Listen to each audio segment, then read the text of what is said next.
Rester en Ukraine avec une opération aérienne qui a été nommée, enfin terrestre d'ailleurs, mais enfin, qui a été menée par Kiev dans l'objectif d'abattre des avions russes, et deux sont tombés qui sont particulièrement coûteux et précieux pour Moscou. Effectivement, c'est une information qu'on apprenait hier dans ce média russe. 2 avions russes ont été abattus. Information donnée par le ministère de la Défense ukrainien. Le premier, c'est un Beriev A-50 touché par un projectile alors qu'il était au tout début d'une mission. L'impact a eu lieu dans la zone de Krivivka. On est dans la région de Zaporizhzhia, donc au sud, à 21h15 précisément. L'appareil a ensuite totalement disparu des radars, puis une explosion a été détectée avant la chute de l'avion. Ce que vous voyez là, ce sont donc les débris de l'A-50, valeur estimée 300 millions de dollars, fourchette basse. Selon certains experts, on serait plutôt autour d'un demi-milliard de dollars, décrit comme les yeux du ciel. C'est donc une perte colossale pour l'armée russe, d'abord parce qu'ils n'en ont que 8 dans tout leur arsenal, et qu'il y a a priori assez peu de chances pour qu'ils réussissent à le remplacer. Même chose, 10 minutes avant, 21h précisément, l'avion Ilyushin Il-22, j'espère que je le prononce bien, abattu alors qu'il était lui aussi en mission au-dessus de la mer d'Azov. On est cette fois dans la région de Strilkovo, dans la région de Kherson. 2 démonstrations de force quasiment coup sur coup en attente de confirmation côté russe, abattues selon certaines sources par les systèmes antiaériens Patriot de conception américaine, extrêmement précieux bien évidemment pour la défense ukrainienne, puisque ce n'est pas la première fois que ces systèmes mettent à mal l'arsenal aérien russe. 2 avions de renseignement.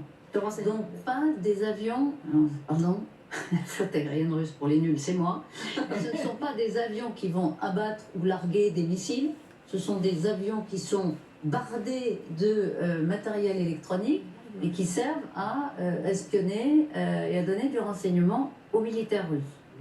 Est-ce que je l'ai bien résumé? Oui, des avions de renseignement et de contrôle aérien. La N50, c'est l'équivalent de l'AWACS que nous avons en Europe et les États-Unis qui le fabriquent. Donc c'est un appareil, c'est un gros radar qui est mis à haute altitude, donc du coup il voit loin, en gros jusqu'à 400 km. Et il peut suivre les pistes. Il y a à bord des opérateurs, un paquet d'opérateurs, et ça permet de contrôler les opérations aériennes, de diriger des avions à tel et tel endroit. C'était sans doute lié à un plan de frappe de missiles aussi, parce que les missiles sont des avions, il ne faut pas l'oublier. Hein. Un missile, c'est un avion qui vole qu'une fois, mais ça reste un aéronef. Et la gestion, comme la plupart de leurs missiles sont lancés par des avions, la gestion aussi des avions qui vont lancer des missiles qu'il faut protéger aussi, parce qu'eux aussi peuvent se faire abattre, ça a été le cas. Bref, donc c'est un aéronef très rare. C'est un avion qui ne vole que s'il y a une opération de bombardement en cours. Il ne peut pas être là simplement pour regarder le paysage. Pas forcément. Mais une opération aérienne, il est là pour contrôler une opération, des opérations aériennes, et puis de voir ce qui se passe en face, etc. Donc, et ça veut dire qu'il a été abattu, que peut-être...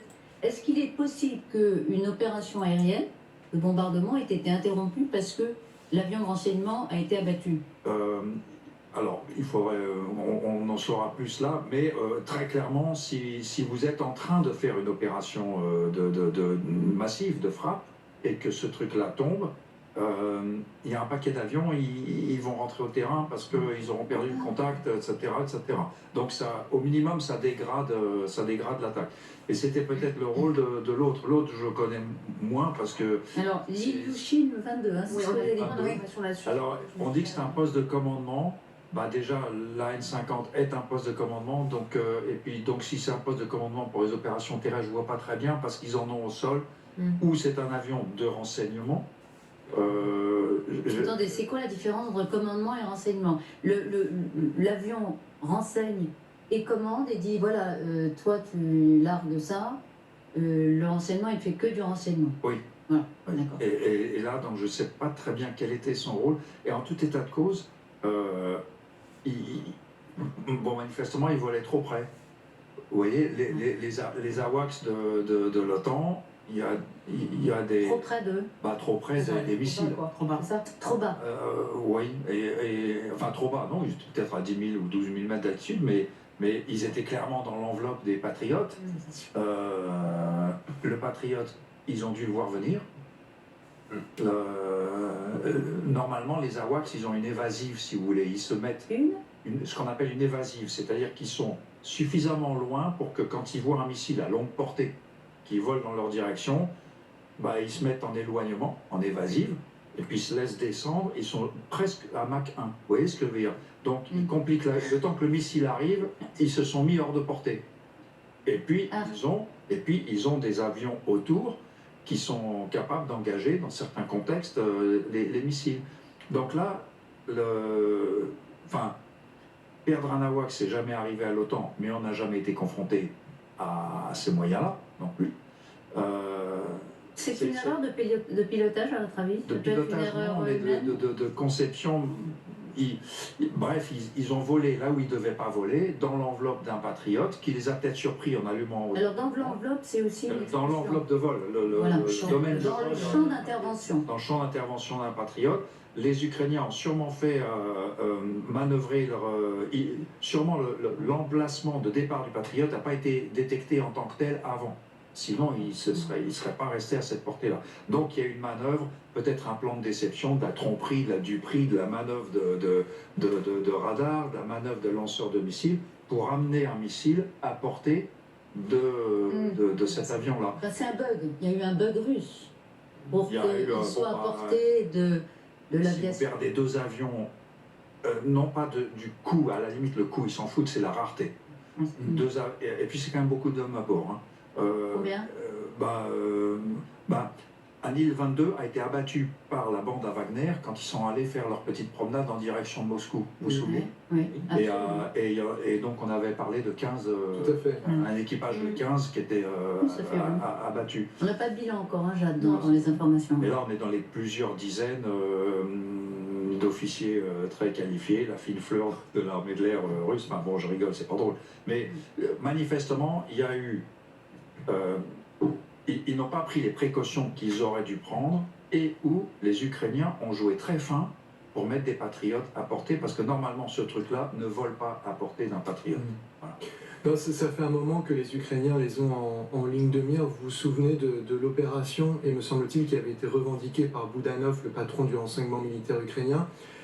Ils avaient réussi à faire atterrir un drone sur le radar de l'un de ces avions qui était posé sur une piste, me semble-t-il, en Biélorussie. Les images avaient beaucoup circulé et ça avait été une forme d'humiliation puisque précisément c'est un avion de détection. Et puis par ailleurs, il me semble, je ne sais pas du tout combien ils en ont dans la flotte, mais vu le prix, ça ne va pas non plus être des quantités astronomiques. Lesquelles, à 50 ou a priori ils en auraient 8 maximum. Ah voilà. Ils en avaient 9. Ils en avaient 9, voilà. Mais donc c'est un trou supplémentaire dans la raquette russe et qu'on a toujours du mal à expliquer parce qu'on se dit est-ce que c'est de l'amateurisme, est-ce que c'est une forme d'audace, pour le coup là pas payante mais perdante, mais c'est un trou payant à nouveau dans la raquette. Il faut aussi expliquer, et ça a été dit par le général, que quand vous perdez cet aéronef et l'équipage, vous perdez les années de formation qui sont nécessaires pour cet équipage. Et c'est pour ça que c'est à la fois un bien matériel et humain à très haute valeur ajoutée à ce point de vue-là.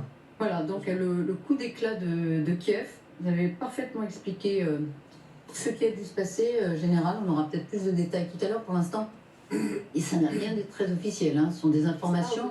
Ce sont les blogueurs militaires russes qui se sont désolés de ce qui s'est passé. Souvent, on a la réalité qui émerge effectivement des commentaires des blogueurs russes qui se fichent bien de décorner ou pas l'armée russe. Merci beaucoup.